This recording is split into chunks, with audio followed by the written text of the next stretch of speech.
Hello all. I would like to inform that this particular webinar is recorded and we're also going live on our YouTube.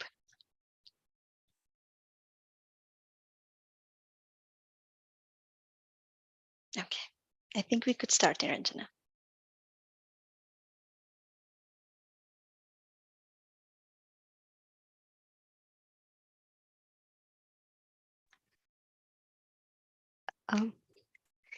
Hello and greetings to everyone joining us from around the world.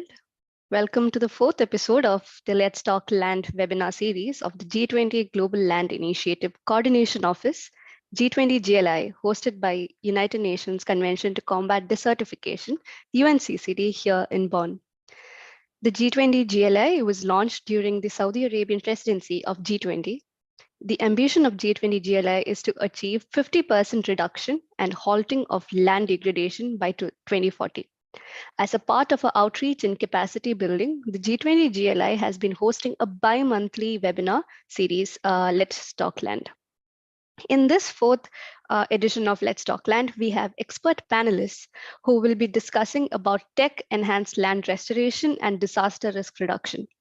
In this session, we will delve into successful case studies in projects that have effectively harnessed technology for land restoration and disaster risk reduction. This session will also elaborate on integrating traditional ecological knowledge into tech solutions and fostering interdisciplinary collaboration. I am Niranjana M.S. Nair from the G20 GLI Coordination Office, and I'll be your host for the day. Today's event is in collaboration with United Nations Global Resource Information Database, GRID, Geneva of UNEP. In today's session, we are pleased to introduce our distinguished speakers, Dr. Andrea De Bono, Head of Unit in UNEP GRID Geneva, Data and Information for Environmental Sustainability, Mr. Ricardo Aguirre, Director of Land Management and Water Security, West Consultant Inc., Ms. Stephanie Feeney, Chief Growth Officer at Restore. For today's agenda, can we have the next slide, please? Today's agenda include the introduction and presentation from 3 panelists, each of whom will share their expertise and insights on the topic of discussion. Following these presentations, we will move into a Q&A session where we will pick your questions and direct it to our speakers. Now, without any further ado, I would like to move into our panel session. Our first speaker is Dr. Andrea De Bono, who is the head of unit in UNEP GRID Geneva, Data and Information for Environmental Sustainability. He joined UNEP GRID Geneva in 2001 and presently leads the Data and Information Sustainabilities unit. His career began as a GIS analyst and data manager for numerous EU and UN projects addressing topics like urbanization, renewable energy, land management, and natural disasters. In recent years, his primary focus has shifted to managing platforms for visualizing and distributing environmental data for UNEP and other UN organizations. Today, Dr. De Bono will share his insights into analysis of trends in concentration of atmospheric dust to support SDG 15.3 and UNCCD. Dr. De Bono, the floor is yours.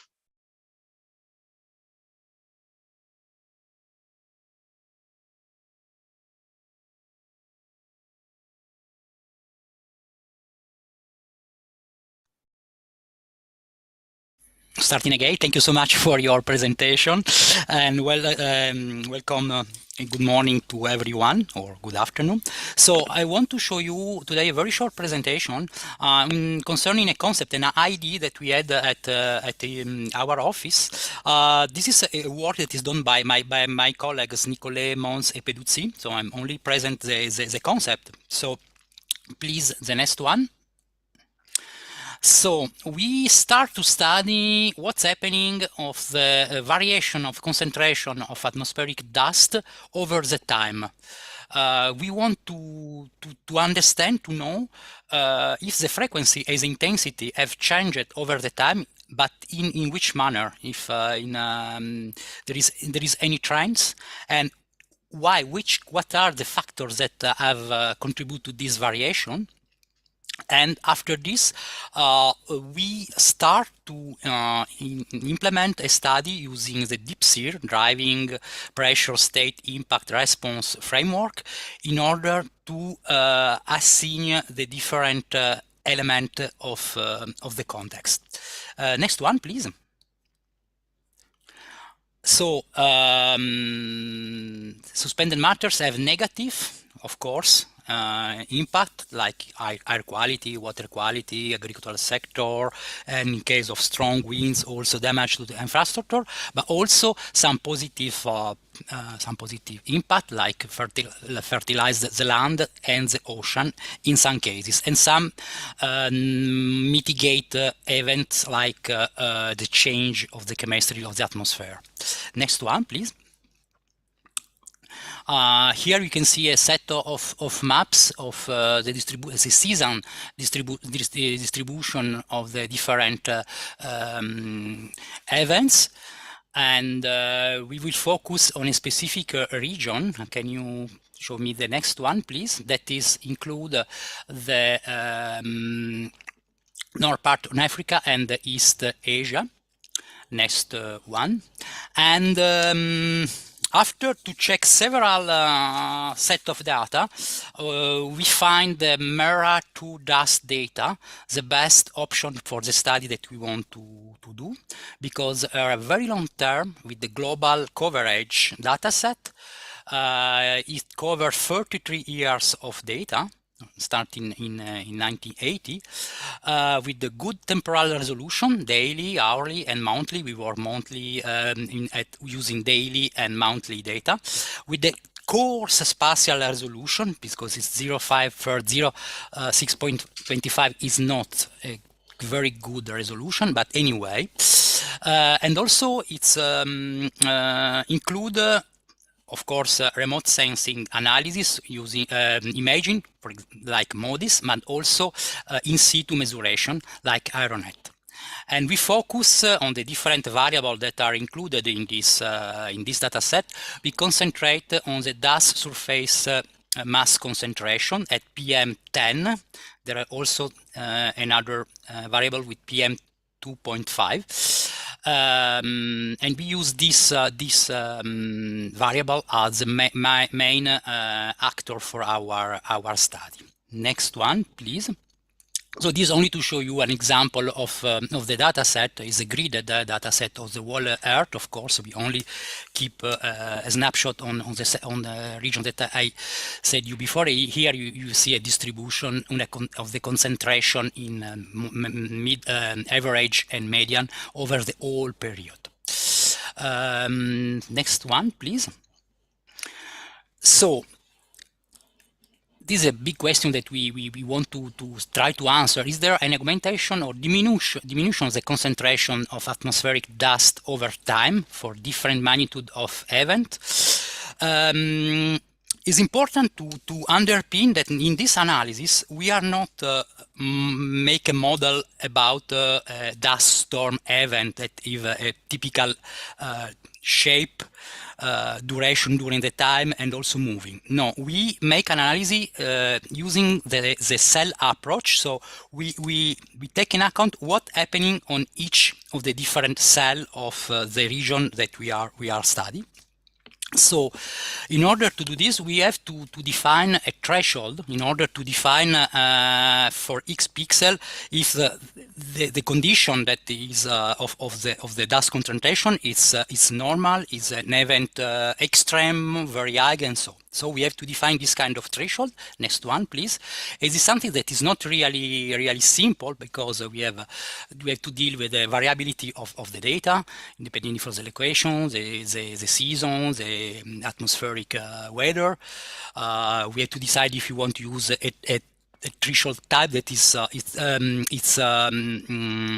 absolute or relative, deal with seasonal variation, keep in account also local consideration like the topography and geography, and also the climate change. Of course, we studied around 40 years of history. So the climate change is already inside our historical time series. So we have to keep in account also this factor.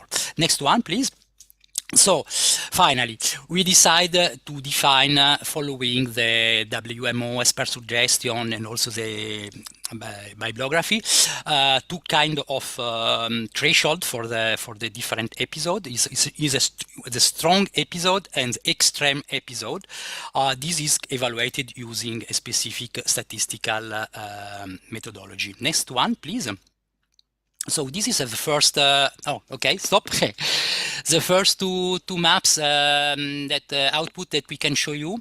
So it is a number of the day of event where we are included the extreme and strong event. You see from 0 to 200 days during 5 years, in the beginning of history period and in the end. And we see for spring, is a seasonal, of course, analysis. We see in the first 5 years of analysis in the spring a small augmentation of in some region in the North Africa, but the very interesting change you can see. We can give me the next slide, please. Is also the other one.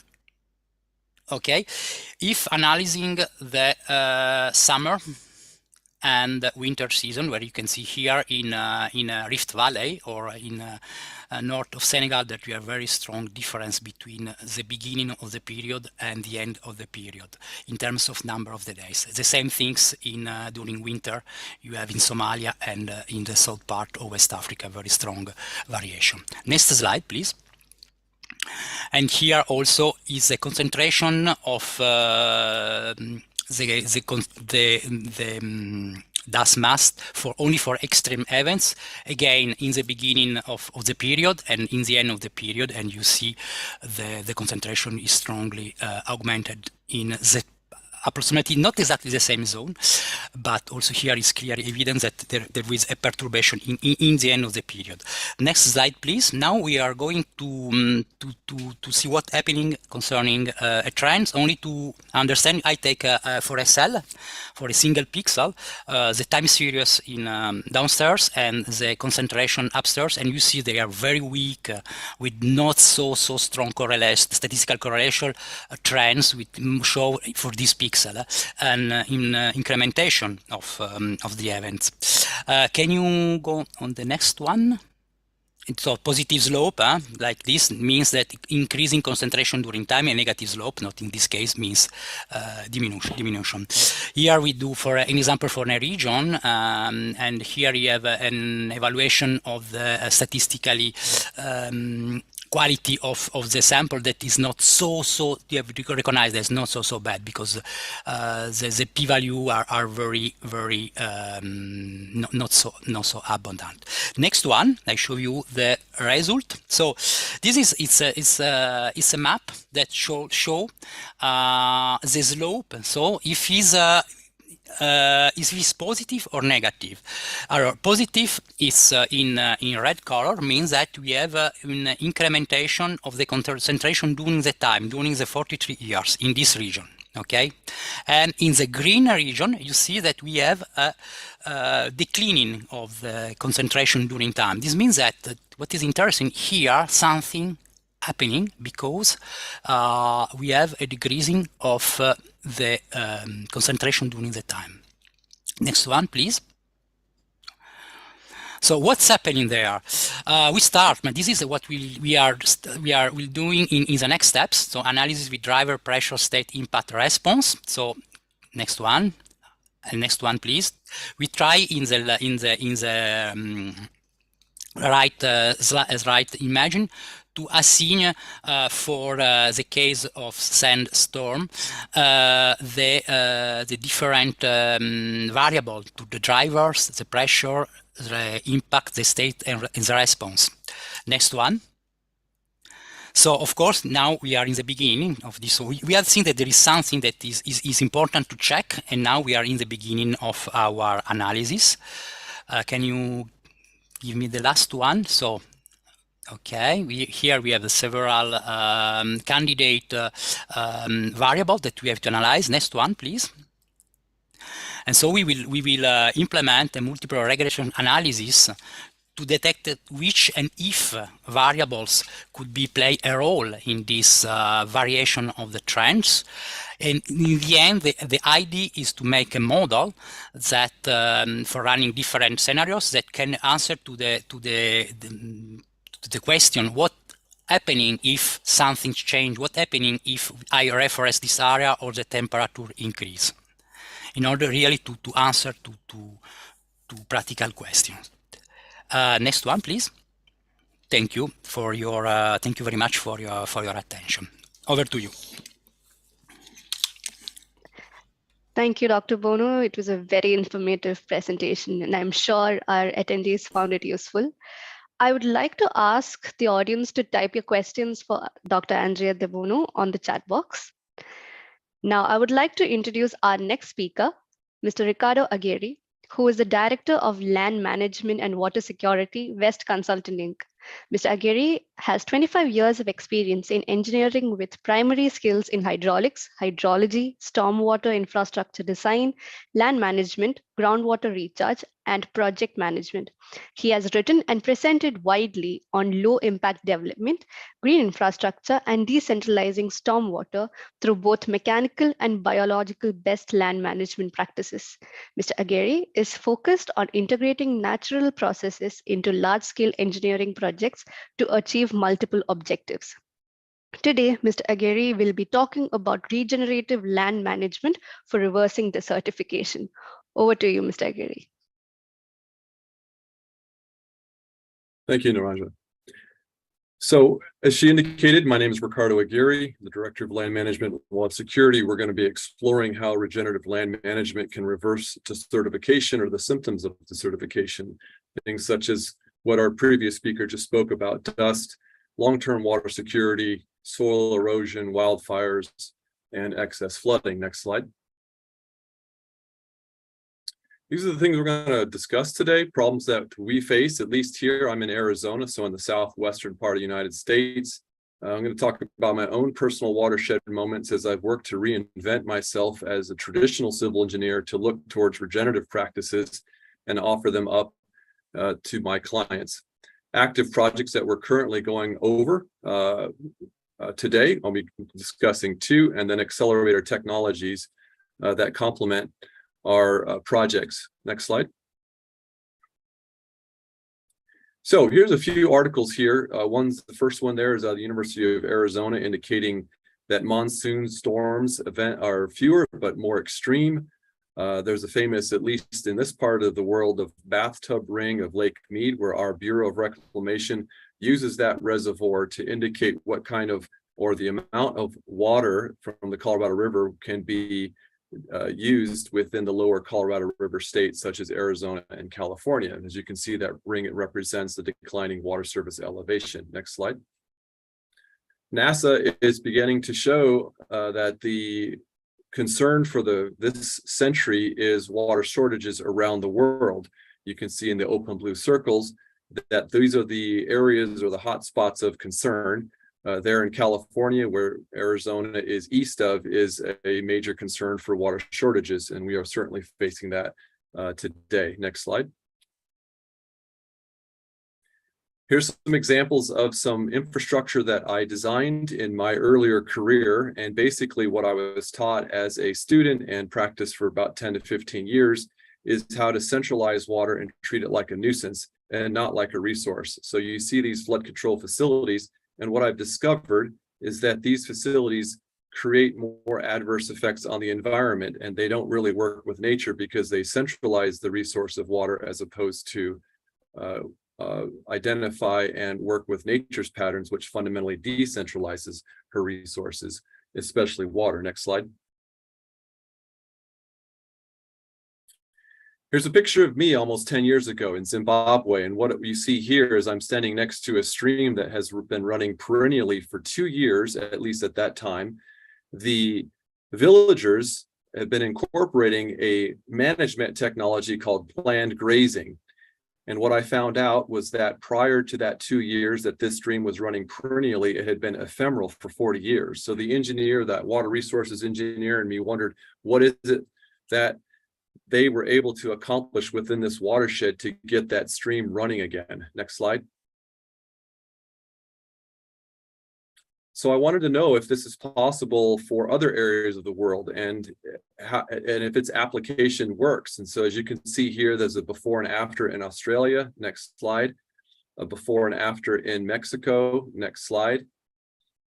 And a before and after in Zimbabwe, the ranch that I visited. I should also tell you that those villagers were adjacent to this ranch. This is a 10,000 acre ranch. And you can see the before and after difference here. Next slide. And then finally, South Africa, which is a next slide, fence line shot. And this is, sorry, previous slide, the South African fence line shot demonstrated the terrain that is much like here in the Southwest, a lot of red soil and distant single mountains with alluvial fans. Next slide. This,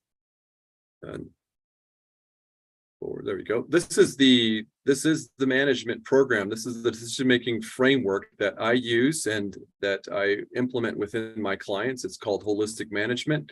As I indicated, it's a decision-making framework that uses, rather that considers the environment as a part of its decision-making. It's much like Lean or Six Sigma, but you can see the components that make up this management practice. Next slide. I also want to look back into history. As you can see, here's the Southwest. What I found is a book called Along the Beale Trail, where Lieutenant Beale was hired by the U.S. Army to chart a wagon wheel course from Albuquerque into California. That is roughly the same alignment as our Interstate 40. And what Lieutenant Beale did every evening when he camped is he took copious notes in his journal. Next slide. And where this campsite was outside of McCarty's, New Mexico, shows that where he settled, the watershed was functioning very well with fine, thick green grass, a narrow stream of very clear water.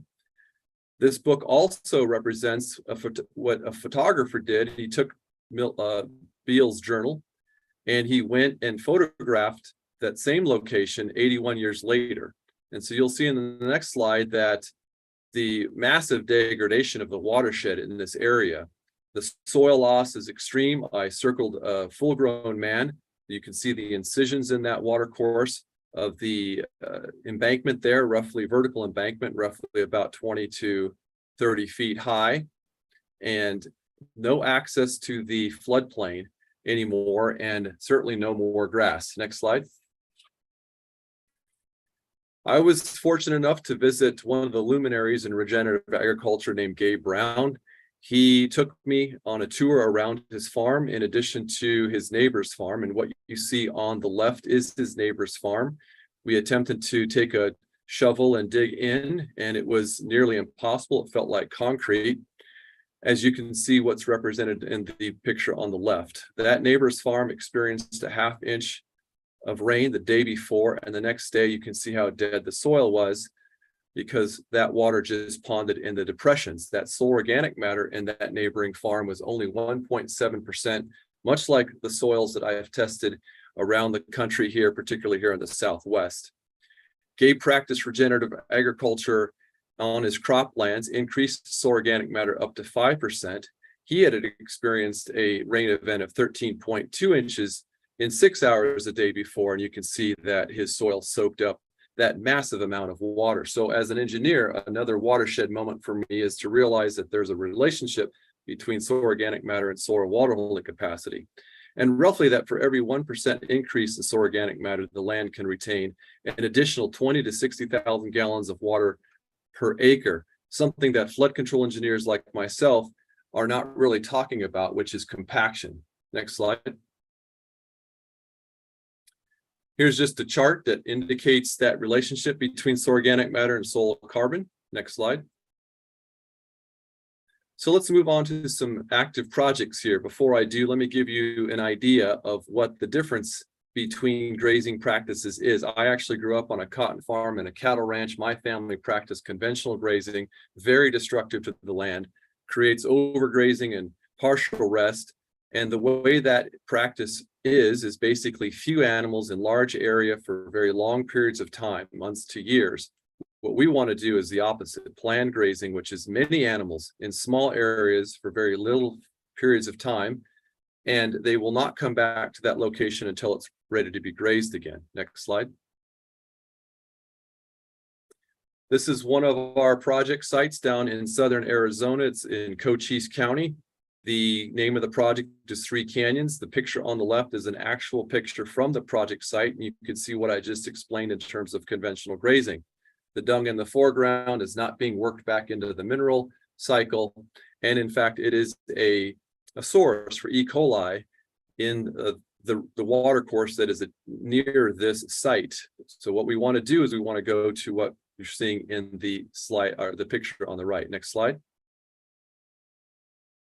We use surface water models. This is a two-dimensional model that we ran across this watershed. It's basically the 100-year 6-hour event. As a drainage engineer, I'm required to model to this design event. The site is depicted in red.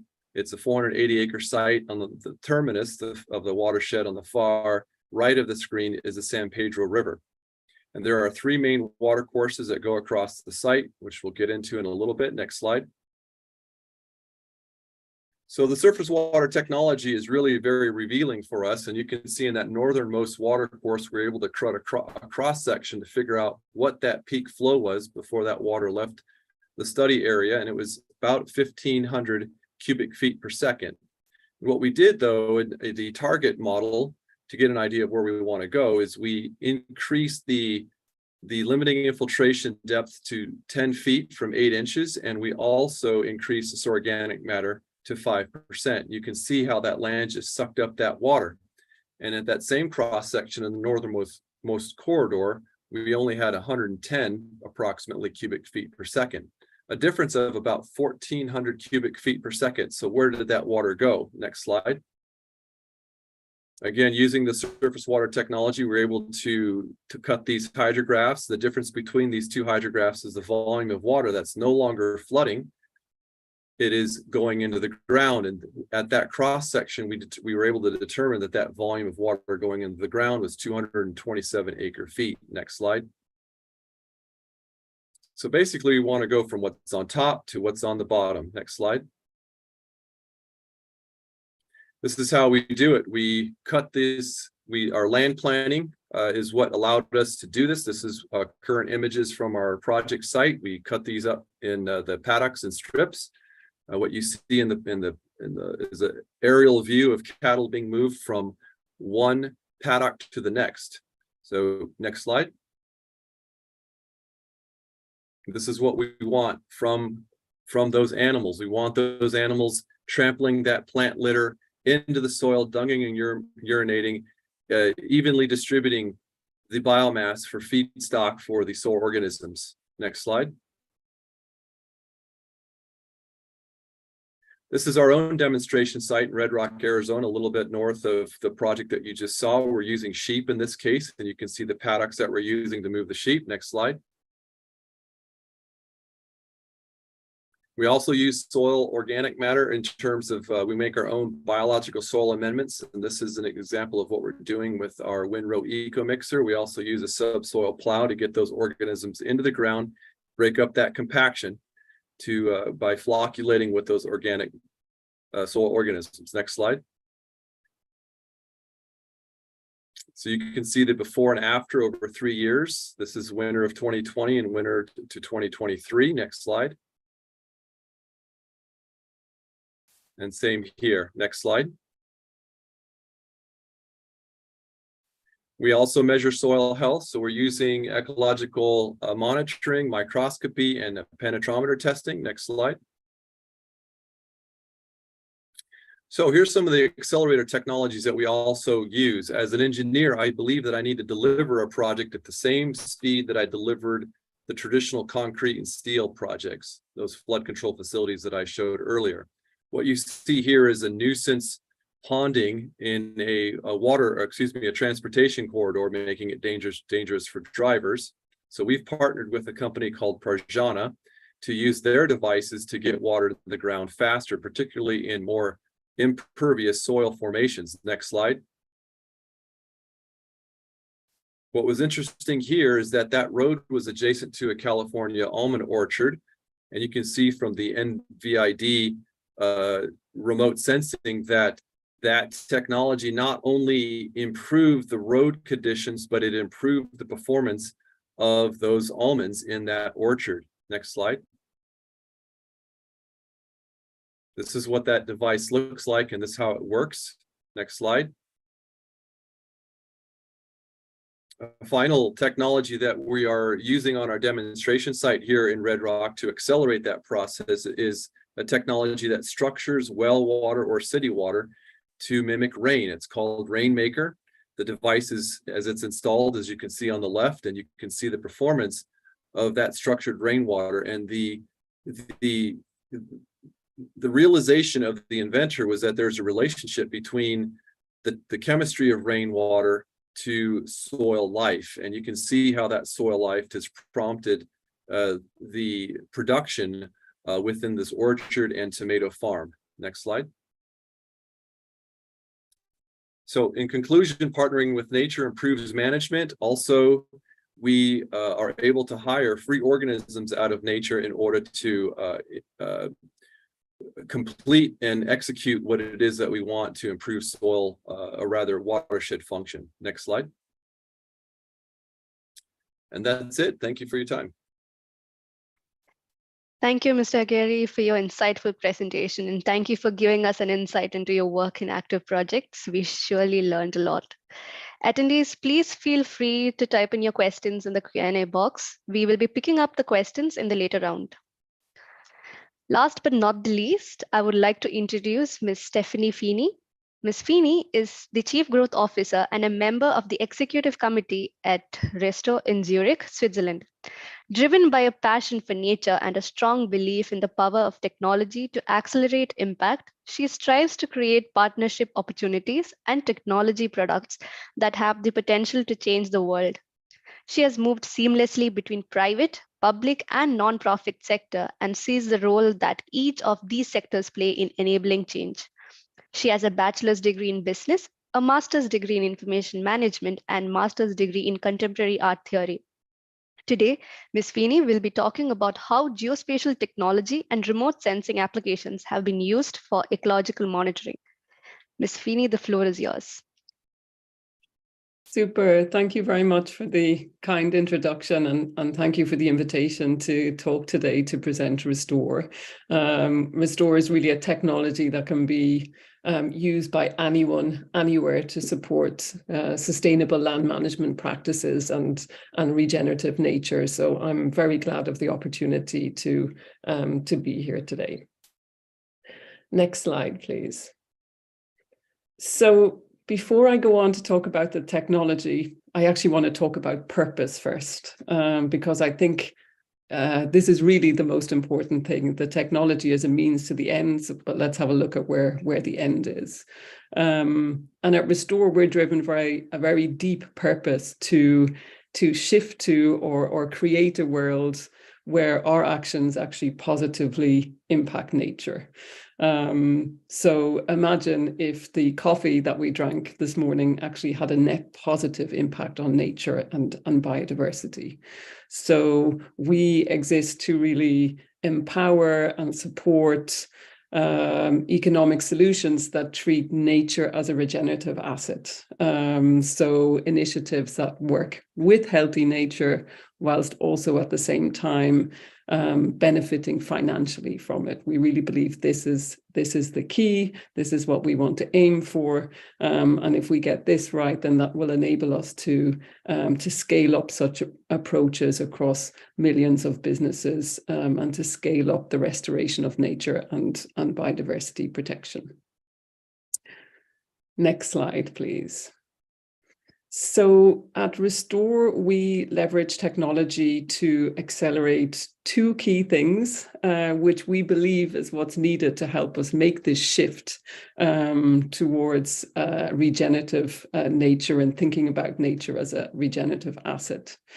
The first of those is around visibility and transparency. So we're creating technology that makes all of the efforts of practitioners, civil society organizations, businesses that work with nature, making those visible, particularly the ones that make protecting and restoring nature a viable business case.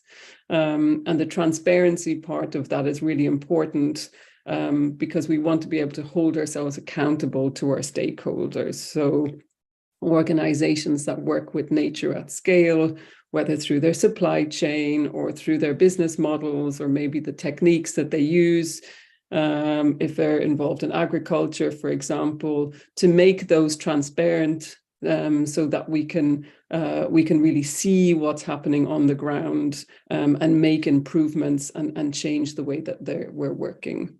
This sort of move is now also being supported from a new regulatory perspective. So the recent EU CSRD law that's come into effect, and also all of the new reporting frameworks that are coming out around the Task Force for Nature-related Financial Disclosures and Science-Based Target Networks, are really sort of pushing for more transparency and public disclosure around the nature impacts of what we do. And the second piece, the second key part that we leverage technology to accelerate is connectivity. So once we make those efforts visible, and once we really see what's happening where in the world, then we can connect those efforts to sustainable markets, to funding and investments, to resources, expertise, and knowledge that's needed to help them to scale up. So what Restore really does is create impact through a technology-enabled network. Next slide, please. And as I was preparing for this talk, I was digging into the G20 Global Land Initiative, and I just wanted to make a point that it really resonated with me, how much the mission of the GLI and Restore are really aligned. We're driven to solve the same global challenges. Restore takes a technology lens to that, but we really need all the different kinds of lenses. So we need technology approaches, data-driven approaches, engineering approaches that we've just heard about, practice-driven approaches, and so on. So just to say that I really believe that we need collective action and collaboration across all of those axes to move the needle. Next slide, please. So finally, what is Restore? Well, you can think of Restore as a public land or nature data utility, or more simply put, a Google Maps for nature. So Restore is an open data digital platform that gives land managers and nature stewards visibility. It helps them to demonstrate their impact scientifically and transparently, and it connects them to peers, to funding opportunities, to markets, and to resources that are needed. Restore is, to a large extent, free and open to use for anyone, anywhere. And everything that I show you today is as free and open to use.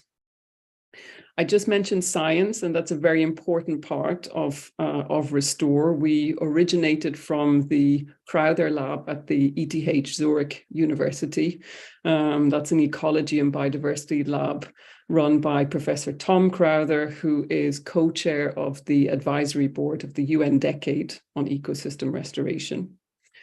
And a key part of how we enable you to be transparent about the work that you're doing is by giving you access to the best available science in a free and easy way, to help you to tell the story of your impact. So Restore has some 35 plus global data sets that users can access, covering biodiversity, carbon, land cover, water.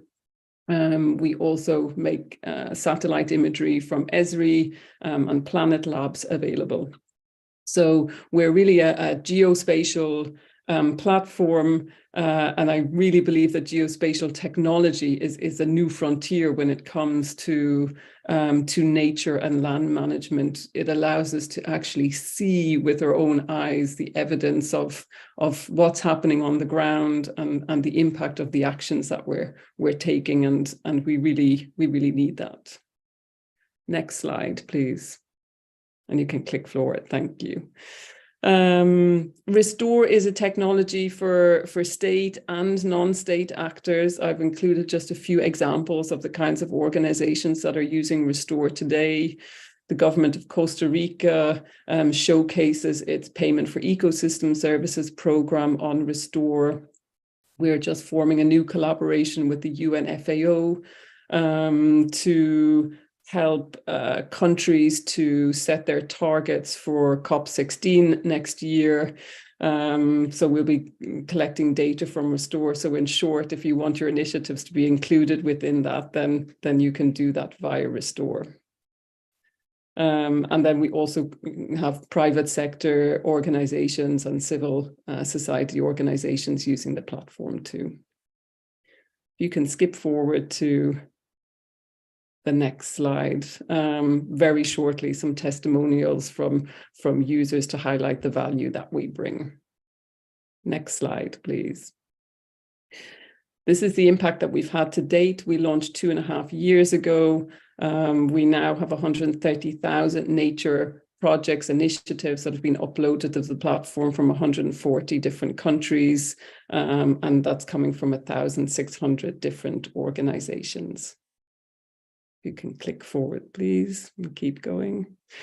Thank you. So I think I have about 2 minutes left. So I'd love to use that time to just very quickly show you Restore and give you a very quick orientation and encourage you to go onto the platform and use it to bring more visibility to your work. So I will share the screen just now. And just to give you a sense of the sort of key things that you can do on Restore. First of all, you can explore all of these yellow dots on the maps or nature land management projects that have been uploaded to the platform. So you can explore by moving around the map. And you can click into any given project and see more details about that. Both self-reported data that the project managers have reported to Restore, but also you can see the scientific data which Restore gives users to help them to tell the story about the progress and impact of their work. You can also explore collections. We have, for example, a collection of women-led restoration projects. To date, there's only 30 projects in there. I'd love to see this go way up to 300, 3,000. I know that they're out there. So if there are women practitioners in the call today and your project isn't on Restore, please put it there so that we can shine a spotlight on it. It's very easy to use the platform if you are leading a project, a restoration, ecosystem restoration project. Add your profile to Restore, get more visibility for your work, and connect to peers and funding opportunities via Restore. I'll stop there because I believe the time is up, and I just want to encourage everybody to take a look and try it out for themselves. Thank you. Thank you, Ms. Stephanie. You have surely piqued our interest in the valuable work done by Restore. Participants, please don't hesitate to enter your questions for our panelists. Once again, a heartfelt thank you to all our audience for joining us online today. We hope you find this event both informative and inspiring. Now, let's proceed to the panel discussion, and I'd like to open the floor for questions from our audience. If you have any questions for our speakers, please feel free to type in the questions addressing to the speakers. I would like to direct the first question to Dr. Andrea De Bono. So the question is, what are the primary data sources for monitoring atmospheric dust concentrations, and how consistent and reliable have these data been over time? Are there emerging technologies or methodologies that can enhance the precision and detail of this data?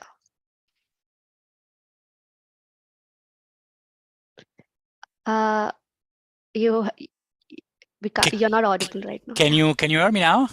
Yes. Okay, perfect. Thank you. Well, when starting this study, we are looking for a consistent, a long time, very long time, with the global coverage data sets. So, so we find in the MERA2 this kind of objective, and we check for the, because in I don't remember exactly when, but there was some changing in the sensor, and so the signal should be little bit modified, but we make a control over all the period, and the error is very limited. Of course, this dataset is limited in the resolution, and so if you need to work at country level, we have to take another kind of data source that exists. I can't now give you exactly what we have to choose, but there are data sets that are more appropriated for local and national study about this subject. Over. Thank you so much. Mr. Ricardo, I would like to direct the next question to you. The question is, what are the major obstacles hindering the widespread adoption of regenerative land management practices in areas prone to desertification? How can these challenges be addressed at the local, national, and global levels? Good question. So the decision-making framework that I mentioned in my presentation, holistic management, has a workshop approach to bring together decision makers that manage or own land that would not be aligned with, let's say, a watershed boundary. This workshop brings those decision makers together to figure out who are the holes under management, who are the people, i.e. the decision makers, what are the resources, whether they're buildings, waterways, and what are those resources that they're accessing to generate income. And so this workshop then is designed to get everybody together, look at all of the conditions, look at all of the concerns, and basically create a context for a project. That context becomes the guiding principles for these decision makers that can be referenced as decisions are made throughout the course of the project. We are actually doing this currently for that project that I mentioned in Southern Arizona. We're also doing this in New Mexico for a large dust project affecting Interstate 10. And we've done this at the federal level too with our NRCS, the Natural Resources Conservation Service under the USDA. We've used this style of a workshop to bring these decision makers together, beyond just land owners, but also policymakers as well. Thank you. Thank you so much for your answer. The next question is, the use of social media, drones, satellite imagery through GIS, real-time disaster modeling, and widespread connectedness means more efficient and necessary information flow. How is technology advancing emergency response and survival during natural disasters? Ms. Feeney, could you kindly answer the question? Yeah, that's a great question. Thank you so much. How is it increasing effectiveness? Well, I think access to that kind of information allows responses to be more targeted. So first of all, perhaps it even enables in advance of disaster situations, so early warning, so that before something happens, that the necessary groups are aware, can prepare for that, can take actions to mitigate the negative effect of such situations. And when they occur, having the ready, up-to-date live data can also help to target efforts and making sure that the right sort of support gets to the right areas as quickly as possible. So I think having access to this kind of data can only support and help in both preventing, but also in actually responding to such situations as well. Thank you, ma'am. That's a wonderful answer. I would like to direct the next question to you, Mr. Aguirre. The question is, how does regenerative land management impact local economies and social structures? Can it provide sustainable livelihood for communities affected by desertification? And if so, how? Another good question. So one of the things that I've discovered in regenerative land management is that when you're partnering with nature, you're partnering with nature's abundance. And it's basically coming down to harvesting sunlight.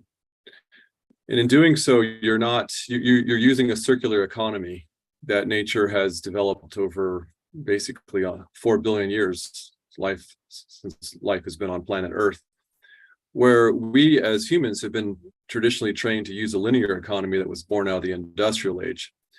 So in overlaying these circular economy practices where the output of one element becomes the input of another element, you begin to overhaul one's budget, so to speak, because you can identify whether they're agricultural products and under the agricultural industry or even in the built environment, you have opportunities to create functional design strategies.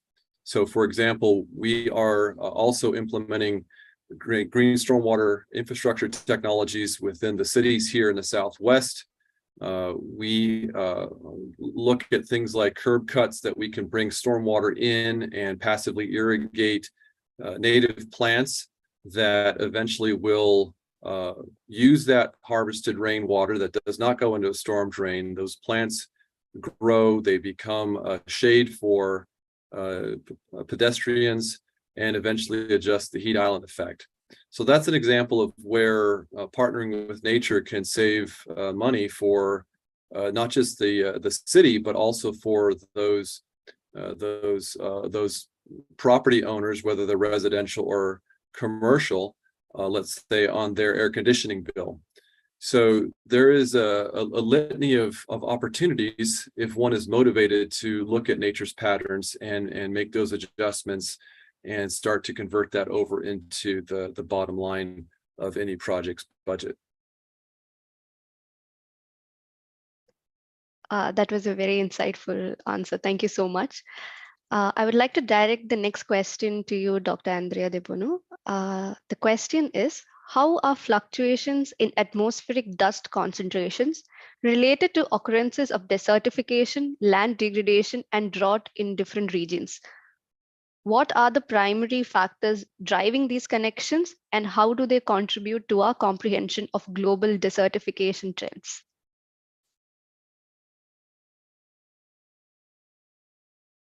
You are still muted. Thank you. Very, very good question. I think two things. The first one, that we for the moment we don't found any statistical correlation because we don't start yet the analysis. So we hope to find something, maybe not, but we think that seeing what is happening in the variation of the trend there will be good possibility to find something of some relationships that will be interesting. The other point is the driver. We set two kind of driver. One is linked to climate change, so directly to the human influence on condition driving environment change. This is more down to GHG emissions, and also land cover change with the typical change in some classes of the land cover, like augmentation, or anyway, a variation of the urbanization, deforestation, and vegetation fire, sorry, certain typology of agriculture and grazing, and mine explanation. These are the main drivers that we want to investigate, but for the moment we not perform any statistical analysis, so I can't answer you if there are any correlation or not. We think so, but thank you. Thank you for the answer. With time and consideration, I would like to ask one last question from our audience before we wrap up our session. This question is directed to you, Ms. Stephanie Feeney. The next question is, what fundamental systemic changes, both technological and societal, are required to transition to a world where every action benefits nature? How can these changes be initiated, sustained, and scaled? Super, thank you. Such a great question, a big question. I guess my answer to that is really a reflection on how disconnected we are today from nature and land. And so we very often don't think about the impact of our choices that we make when we go to buy food or when we go to purchase clothing. And we've, at least those of us perhaps who live in the city, are really disconnected from the impact of our day-to-day choices on land and nature. And whilst we like to maybe spend time in nature to recover or see it as being something so aesthetically beautiful, it doesn't connect back to our sort of our everyday. So there's, I believe, a big lack of information. And if we had access to information that would help us to understand what is, for example, the biodiversity impact of this bread vis-a-vis another bread product, would we make a different choice? So I think information is a really key thing to help us to reconnect and understand how we do actually have a very big impact on land and on nature, and through more information be able to make more informed choices. And technology can help us to do that. And so information and data can help us to do that. And regulations and reporting frameworks and can also support in that way. So I believe it needs a number of different kinds of action at different levels in order to make that happen, which I kind of think reflects back to my early comments during my presentation about really needing to have collective action and collaboration and a number of different efforts moving in the same direction in order to move that needle. That is a very interesting insight, and I do agree with you when you say information is the key.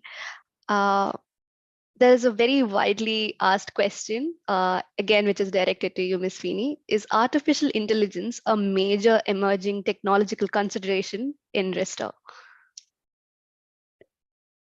Yes, artificial intelligence, it's everywhere, right? It's a very hot topic. We are experimenting with that a little bit at Restore. So we are testing some AI technology to analyze drone imagery. So for example, we're training models right now to identify tree cover and count trees from drone imagery, which can potentially be used to support with restoration strategies, restoration monitoring. So I certainly see the potential of that. And it's not just Restore, there are many other organizations out there who are training different models, testing, experimenting to see how we can leverage the power of AI to help us help nature. So I think it's a hot topic, deservedly so, and I'm looking forward to seeing what comes out of that in the near future. Thank you for your answer. I would really like to know how AI is important to your work, to both of your work, that is Mr. Ricardo and Dr. Andrea. I would like to know how AI is important in your work too.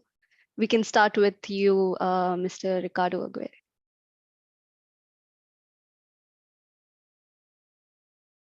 Well, to be honest, we've not dug into that level of technology. Where we're at right now is we're looking at nature's intelligence by looking at what I call the Googleplex of the free labor force that exists out there, the billions upon billions of solar organisms that are required to do the work that needs to be done. There's a deep intelligence there, and I believe that that's really what our first focus is to enlist or enroll those organisms, making sure that they are partnering with the photosynthesis of plants and in terms of creating this regenerative soil. So I think for us and where we're at right now, that is from a practitioner standpoint, we've got to get that dialed in. And we have, I believe, if you look at a satellite map, much of the world's landmass has become desertified, mostly because of humans' decisions, anthropogenic decisions. So we have an opportunity to use this as a testing ground before we go to some other planet. And it really comes to this relationship that the Earth has with the sun. So I'm not trying to avoid the question. I just feel like that's really where our focus is right now, is to make sure that humans get dialed in with nature's intelligence. And then from there, we can begin to explore AI technologies to see if they can accelerate our understanding and as we partner with nature. Thank you so much, Mr. Aguirre. Now I would like to hand it over to you. Yes. Well, for this project I showed you before, we don't use any artificial intelligence, but we plan to use, we are using now in another project that is the goal to define if a site is a mining site or not, and if it's abandoned or not, with the aim to keep surfaces and emplacement of this abandoned mine siting with the goal to restore them. This is so the AI is very important for help to recognize the different satellite imaging. We have another project with AI also that we use for the Global Sand Observatory, and is help us to understand where some big cargo ships take the sand from illegal site, and we can training the artificial intelligence in order to see how the ships are moving on the sea, and with a specific kind of trajectory we can derive that these boats are charging sand in place where it's not allowed. So this is two typical examples from our organization. Thank you. Thank you so much, panelists, for your answers, and thank you so much, audience, for your question. Dear colleagues, now we are nearing the end of this session. As we wrap up today's event, I want to express my gratitude to our distinguished speakers, audience, our valuable partner GRID, and everyone who has played a crucial role in making this Let's Talk Land webinar possible. I would also like to extend my gratitude to our dedicated colleagues for their unwavering support and collaboration. Before we close, I'd like to highlight that you will receive a certificate of participation after the event.